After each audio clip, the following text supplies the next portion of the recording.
समस्त नमस्कार। मो ना लक्ष्मी स्वागत करछि आपनको लक्ष्मी एजुकेशन टिप्स रे एक नुवा वीडियो को। रेलवे रिक्रुटमेंट बोर्ड बा आरआरबी तरफ आसिला ग्रुप डी रे 32,428 टी वैकेंसी। एही पोस्ट पय मिनिमम क्वालिफिकेशन होछि 10th पास करिथिबा आवश्यक।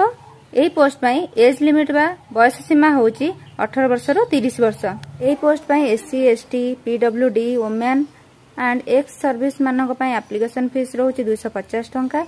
या रिफंड होई जिवो किंतु जनरल ओबीसी मानक पय एप्लीकेशन फीस रहउछि 500 टंका। यह 400 टंका रिफंड होई जिवो। ई पोस्ट पय ऑनलाइन रजिस्ट्रेशन स्टार्ट होछि 23 जनवरी 2025 रु स्टार्ट होई 22 फरवरी 2025 पर्यंत चलिबो। एही पोस्ट को अप्लाई करिवार ऑफिशियल वेबसाइट होछि www.rrbapply.gov.in रे आपण अप्लाई करि परिबे। आपण आपनकर बहुमूल्य समय दे वीडियोटी को शेष पर्यंत देखिथिबारु आपण मानकु धन्यवाद। एहीपरि जॉब रिलेटेड वीडियो देखिବାକୁ चाहूଥିଲେ वीडियो को लाइक करबा सहित मो चैनल लक्ष्मी एजुकेशन टिप्स को सब्सक्राइब एंड फॉलो निश्चिंत करंतु। जय जगन्नाथ।